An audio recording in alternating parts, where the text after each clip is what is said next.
Hello everyone, welcome to my channel asset of knowledge.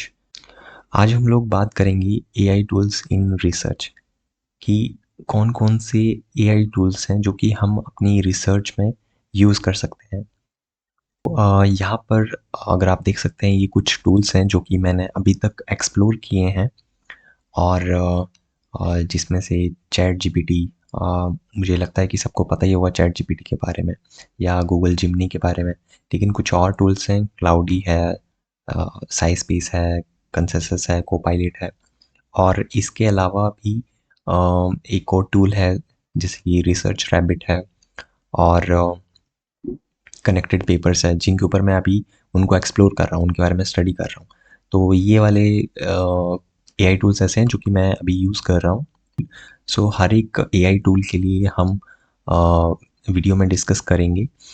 एक video में discuss नहीं कर पाएंगे बिकॉज़ हर एक टूल के अपने फीचर्स हैं और टाइम कंज्यूमिंग भी हो जाएगा कि अगर हम एक ही वीडियो में सारे टूल्स को एक्सप्लेन करेंगे तो वीडियो काफ़ी लंबी बन जाएगी, तो वो समझने में भी दिक्कत होगी।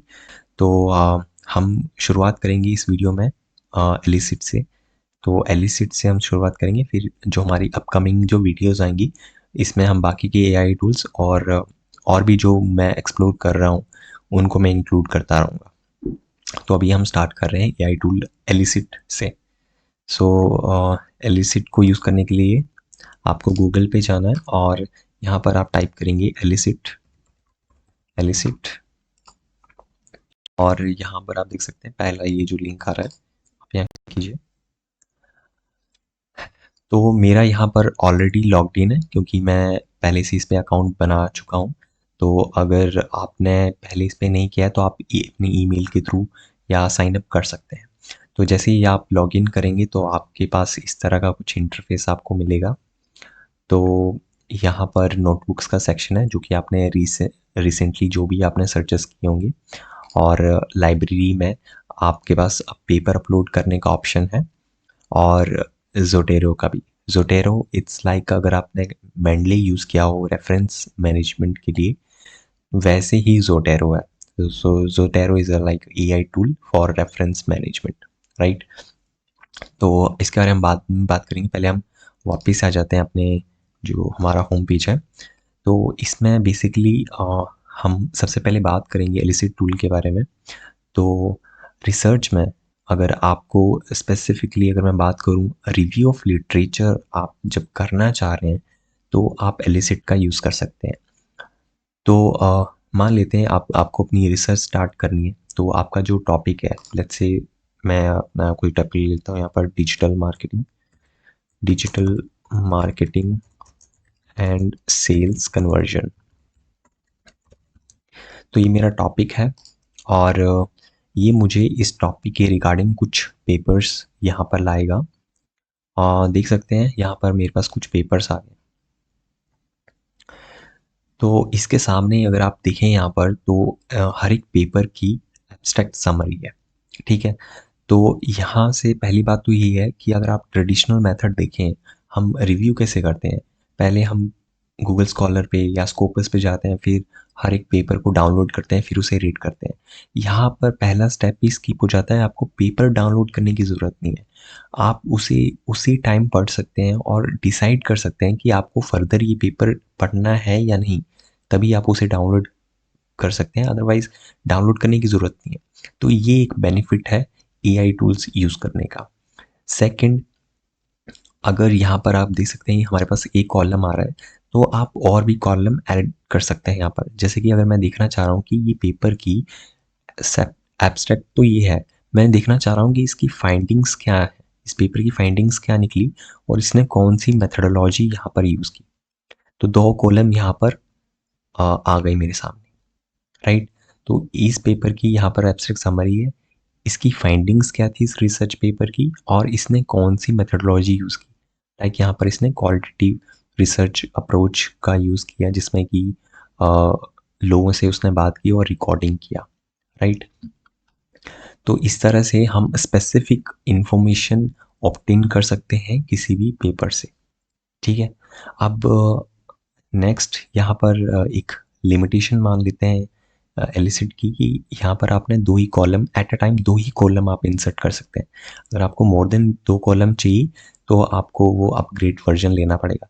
लेकिन मेरा सजेशन ये है कि आपको उसको ज़रूरत नहीं है करने की। आप एट अ टाइम 2 कॉलम ही अगर आपको करना है तो एक को यहाँ से आप इसको डिलीट कर सकते हैं और फिर आप यहाँ से आप दूसरा इंसर्ट कर सकते हैं फिर से। तो वो हट जाएगा, दूसरा आ जाएगा। तो इस तरह से आप सारे बारी-बारी करके 2-2 कॉलम आप यहाँ से इंसर्ट कर सकते हैं। मतलब एट अ टाइम आपके पास 2 ही कॉलम इंसर्ट करने का ऑप्शन है, राइट? अ, तीसरा यहाँ पर अगर मैं बताऊँ आपको, तो यहाँ पर फ़िल्टर का भी आपके पास ऑप्शन है कि अगर आपको पब्लिकेशन कितने से कितने तक चाहिए, अगर आपको स्पेसिफ़िक चाहिए कि मेरे को इतने सालों का ही चाहिए, तो वो भी आप यहाँ से कर सकते हैं। सेकंड, अगर आपको जर्नल क्वालिटी भी यहाँ पर रिस्ट्रिक्ट करनी है कि नहीं मेरे को तो Q1 के ही चाहिए या मेरे को Q2 तक चाहिए, तो वो भी आप दे सकते हैं। मैंने इसमें यहाँ बाय डिफ़ॉल्ट यहाँ पर ऑल रहता है। और आप टाइप ऑफ पेपर भी डिसाइड कर सकते हैं कि आपको रिव्यू पेपर देखने हैं, कि मैट एनालिसिस देखने हैं, सिस्टमैटिक देखने हैं, लॉन्गिट्यूडनल देखने हैं। देन एब्स्ट्रैक्ट कीवर्ड, यहाँ पर ये बहुत अच्छा चीज़ है कि आप लेट्स से एब्स्ट्रैक्ट कंटेंट, इसमें से आप स्पेसिफाई कर सकते हैं पहले कि ये कीवर्ड होना चाहिए एब्स्ट्रैक्ट में। लेट्स से मैं यहाँ पर डिजिटल मार्केटिंग में मैं यहाँ पर लेट्स से मैं यहाँ कस्टमर लिख देता हूँ। तो मैंने यहाँ ऐड कर दिया, आप और भी ऐड कर सकते हैं। और इसी का जस्ट आप ऑपोजिट नीचे ऑप्शन है कि एब्स्ट्रैक्ट डज नॉट कंटेन, तो आप यहाँ वो कीवर्ड डाल सकते हैं जो कि आप चाहते हो कि ये एब्स्ट्रैक्ट में ना हो।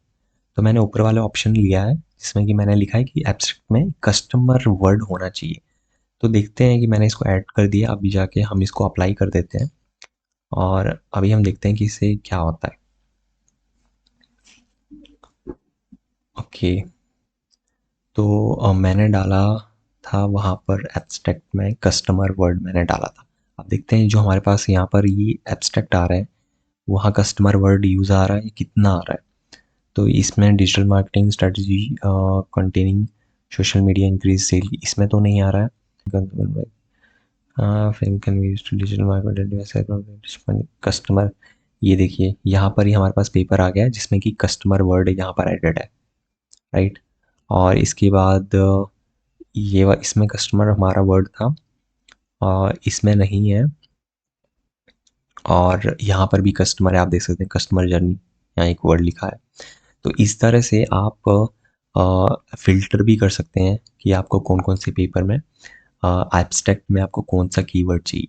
तो मैंने जस्ट वो एक एग्ज़ाम्पल लिया था कस्टमर का, आप उसके अकॉर्डिंगली देख सकते हैं, ठीक है? तो ये तो हमने कुछ यहाँ पर फीचर्स देख लिए और सो अब बात करते हैं कि एलिसिट को हम दूसरी तरह कैसे यूज़ कर सकते हैं। आपके पास अगर ऑलरेडी कोई पीडीएफ डाउनलोडेड है, कोई आपके पास ऑलरेडी रिसर्च पेपर है, तो आप उसको अपलोड करके भी अ, उसके उसको इंटरेक्टिव बना सकते हैं। लाइक मैं यहाँ पर कोई पीडीएफ अपलोड कर रहा हूँ। सो मैंने यहाँ पर क्लिक कर दिया राइट साइड और ये मुझे समरी लेके देगा, इस पेपर की समरी मुझे लेके देगा, राइट? कि इस पेपर की समरी क्या है और इसकी मेथोडोलॉजी क्या है वो भी मुझे देगा, राइट? सो जो मैंने यहाँ पर पीडीएफ अपलोड की थी उसकी मुझे समरी भी मिल गई है और यहाँ पर मुझे ये मेथोडोलॉजी भी दे रहा है, राइट? जैसे कि मैंने आपको बताया था आप 2 कॉलम तक आप फ्रीली इसको ऐड कर सकते हैं। अगर आपको 2 से ज़्यादा कॉलम चाहिए तो आप अपग्रेड, यहाँ पर ऑप्शन है, फ्री में हमको 2 ही ऑप्शन मिलेंगे। तो और दूसरा तरीका वही है कि आप एक को डिलीट करके फिर दूसरा यहाँ पर आप ऐड कर सकते हैं। तो एट अ टाइम आपके पास 2 ही कॉलम हो सकते हैं। तो इस तरह से आप ऐड कर सकते हैं। तो अगर आपके पास एग्जिस्टिंग पेपर है, कोई रिसर्च पेपर है, तो उसको अपलोड करके भी आप उसके बारे में उसकी समरी, मेथोडोलॉजी वो भी इसके थ्रू यहाँ आप रीड कर सकते हैं। इसके अलावा हम बात करेंगे जो इसका थर्ड ऑप्शन है यहाँ पर, ये है लिस्ट ऑफ कॉन्सेप्ट्स। तो अगर लेट्स से मुझे कोई एक स्पेसिफिक कॉन्सेप्ट के बारे में स्टडी करना हो, जैसे कि यहाँ पर एग्जांपल दे रखा है ट्रीटमेंट ऑफ हेयर लॉसेस और scientific fact checking data sheet. तो लेट्स से, तो जैसे ही मैंने यहाँ कॉन्सेप्ट में सोशल इन्फ्लुएंस एक वेरिएबल का नाम है जो कि मैंने यहाँ पर डाला, तो इससे रिलेटेड काफ़ी यहाँ पर आप देख सकते हैं नीचे कॉन्सेप्ट्स के नाम आ रहे हैं, like persuasion and attitude change, emotional contagion, उसके बाद टारगेटेड एडवर्टाइजिंग, फिर conforming and social norms, influence attempts. तो इस तरह से आप कोई भी कॉन्सेप्ट का नाम यहाँ पर टाइप करके उससे रिलेटेड या वही उससे रिलेटेड आप कॉन्सेप्ट्स यहाँ पर आप देख सकते हैं, आपको यहाँ पर मिल जाएंगे। और सामने उसके बिल्कुल आपको सोर्स मिल जाएगा कि उसने कौन से सोर्स से उसको पिक किया है, और उसके बारे में यहाँ पर एक्सप्लेनेशन भी आप देख सकते हैं। तो इस तरह से आप एलिसिट को यूज़ कर सकते हैं। If you find this video helpful, please like this video and subscribe our channel. आने वाली वीडियोस में हम बाकी एआई टूल्स को भी एक्सप्लोर करेंगे, और रिकमेंडेशन यही है कि आप एआई टूल्स पर पूरी तरह रिलाई ना करें, आप क्रॉस वेरिफिकेशन भी करें कि आपके पास जो इन्फॉर्मेशन आ रही है वो सही भी है या नहीं, ये दे देता है। तो आपको हमेशा चेक करना है कि आपको जो इन्फॉर्मेशन दे रहे हैं यहाँ पर, वो आपको क्रॉस वेरीफाई करनी है। वो पेपर देखना है जहाँ से वो सोर्स दे रहा है, उस सोर्स को वेरीफाई करना है कि वो एक्चुअल में पेपर एग्जिस्ट करता भी है या नहीं। तो ये यहाँ पर छोटे-छोटे चेक्स हैं जो कि आपको यहाँ पर ध्यान रखना है। और आपका अगर आप एआई टूल्स को अच्छे से आप यूज़ करें अपनी रिसर्च में, तो काफ़ी आपका जो वर्कलोड है आप रिड्यूस कर सकते हो उसे। So thanks for watching.